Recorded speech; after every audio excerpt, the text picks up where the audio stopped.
Hello and welcome back to A Writer's Starting Line. My name is Katie and I'm an inspiring writer. I have written this story myself using a writing prompt that I found on the internet. It is a finish the story writing prompt, and this said, she clung to a piece of driftwood, praying for daylight. I did write this and post this over on my blog. The link to that will be in the description. It is called a writer's starting line.blog. This particular post was on July 16th, 2025, and it is called Roslyn and the Shipwreck. I did learn something about myself while I was writing this story because I handwrite everything out before I go to type it. I just can get my ideas out better that way. I did learn that if I get hung up on details, it just interrupts my flow and I can't seem to get going after that. So what I had decided to do was just put an underline for a fill in the blank for that detail that I couldn't think of right that moment and keep writing. It helped me get my story out, and then before I went to type it, I did fill in those details with what I thought was best for the story. So I hope you enjoy this and come along with me with Roslyn. The storm had been wild, lightning and thunder at the same time. The rain was one relentless sheet of water. The waves crested over the top of the ship every few seconds. All of a sudden, one of the men throws a life jacket on her and shoves her into a lifeboat. Just as she hit the water, another wave smashed into the ship, and the entire thing capsized in seconds. This caused the lifeboat to smash into pieces at the same time. She fought with all her strength to keep her head above water. In a short time that felt like a week, the rain stopped, the waves calmed, and the moon came out from behind the clouds. She clung to a piece of driftwood, praying for daylight. Just 24 hours ago, Roslyn stood in her father's study as he explained to her that he was sending her to Ashland to be married to a rich businessman named Weston. She tried to argue. She hadn't even been introduced to society yet. And she had always thought that Kyle would ask for her hand once she was available. Her father rationalized his decision by saying that Weston was going to invest in his business interest if he was able to find Weston a bride. Her father decided she would be the perfect option. She was to depart the next night. All objections fell on deaf ears. And with her mother away at her aunt's, she had no one to back her up. So, by the next evening, she had 3 trunks and herself at the Pinewood Harbor ready to cross Canterbury Sea. The captain promised a smooth overnight sail, and they would land in Ashland just past sunrise. From there, it was a couple hours' ride to her new home. Looking around at her situation, Roslyn could see that there were 2 other men clinging to the driftwood as well, and looking very exhausted.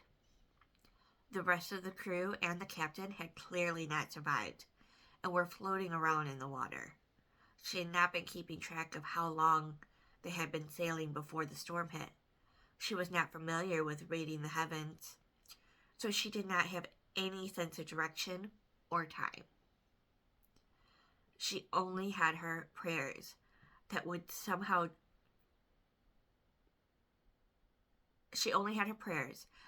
would somehow drift close enough to land to be seen. In about what she thinks is an hour, she can see one of the men swimming towards her. She reaches for him as he gets closer and helps her hold on to her driftwood. She learns his name is Officer Merton. Just a few minutes later, the second sailor comes swimming to join them, but much slower. This man's name is Officer Joseph. It's a miracle that the three of them survived without being harmed, but now it's time to come up with a plan. Roslyn decides to ask some basic questions of the men to help assess what can be done. Officer Joseph tells her that they are smack in the middle of the two lands, so swimming in either direction would take at least a day, longer due to exhaustion. Officer Martin lets her know that they had been on a busy trade route when the storm hit, but everything was so chaotic that neither of the men were sure if they went off course and by how much. So basically, Roslyn summarizes, swimming will just wear us out fast and be a long journey. We might not survive. And if we sit here and wait, there is a chance we are too far away from where anyone would see us. Do I have that right? Yes, that is correct, miss, Officer Martin replies. We wish we had better news for you, adds Officer Joseph. Roslyn doesn't want to give up, though. Roslyn looks at the two men and made up her mind. She decided they would swim to Ashland. If they were off course, staying here, they were unlikely to be rescued by a ship. But by swimming to either shore, there would be a chance. However small, they could be seen by a passing ship.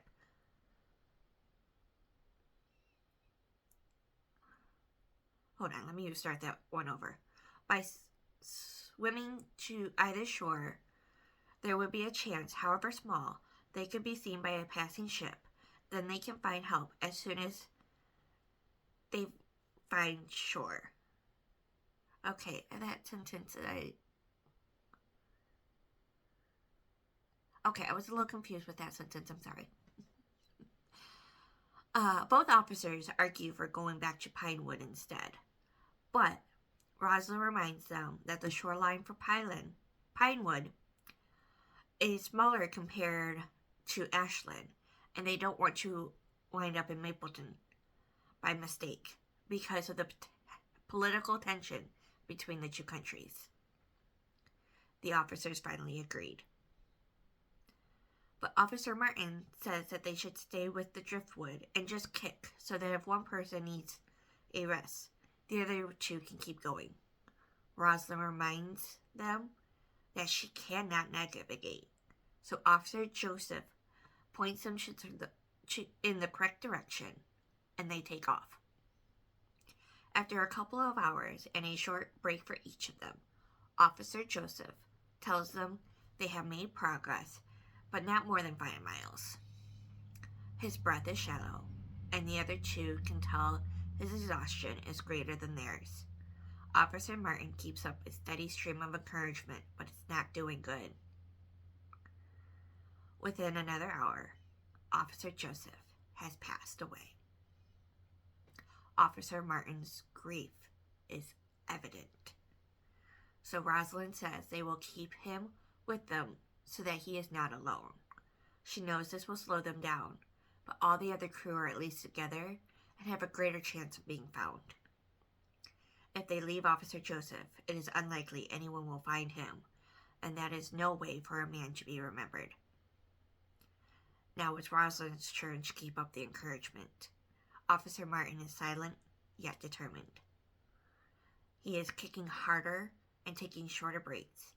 He seems like all he wants is to get to shore to make his men proud.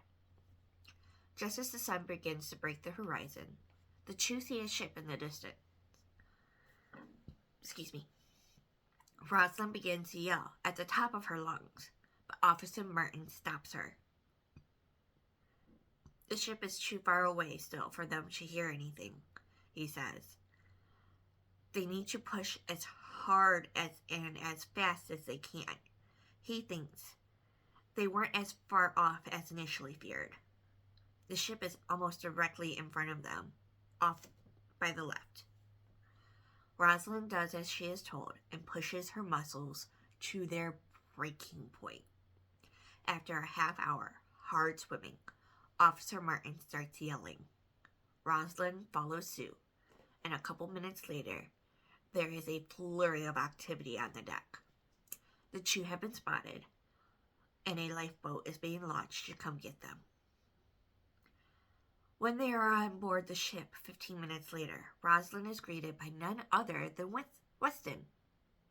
Apparently, he had shown up at the dock a short time before she was to arrive. That's when he heard the news that a large storm had been spotted out at sea earlier in the night. When Weston explained that he was expecting Roslyn on a ship traveling there that night, the captain of this vessel agreed to allow Weston aboard to search for signs of Roslyn's ship.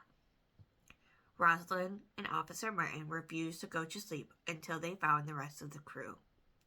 As soon as the last man was pulled aboard, Roslyn finally gave in to the heavy weight of sleep. She wakes up the next day with her mother by her side. Weston is still there, worried about her well-being.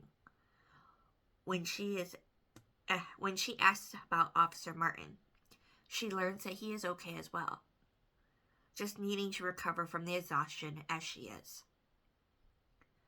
Weston is being a kind and generous man, stays with Roslyn, and gets to know her. By the time she is better, Weston chooses to let her out of her obligation to marry him if she chooses. She does because she never thought she had been ready. For the next year, Roslyn works on recovering her mental state from the shock of her night on the water. The thing that helps her the most is the letters her and Officer Martin share. At first, it was just wanting to check in on her, then it quickly blossomed into them sharing their lives and dreams with each other. When the day comes that Roslyn debuts, Officer Martin is the first one at her door. He professes that during their correspondence, he fell more in love with her compassion and determination. All the fight that she had the night of the shipwreck is still in her, and he wants to help flourish. Before her parents can say anything, Roslyn says yes. She confesses that she has thought of no one else for the last year, that his guidance and strength not only got her out of the water, but through the stress of the aftermath. Her parents knew they would never find another husband that could love and protect her like this. They agreed to the match and set a date for 6 months later.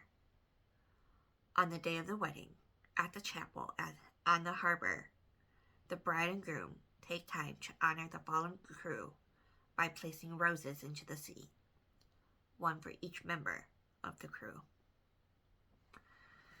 Well, there was Roslyn and Officer Martin and Officer Joseph.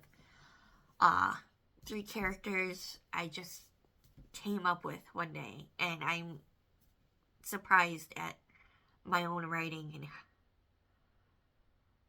I realize I need to proofread a little bit better. I'm sorry about that one sentence that I don't know what I was trying to say there. But yeah, I will start proofreading myself better. If you enjoyed this story and would like to hear more, I have a new post coming out every Wednesday at 10:30 a.m. So hit that like button if you liked this story.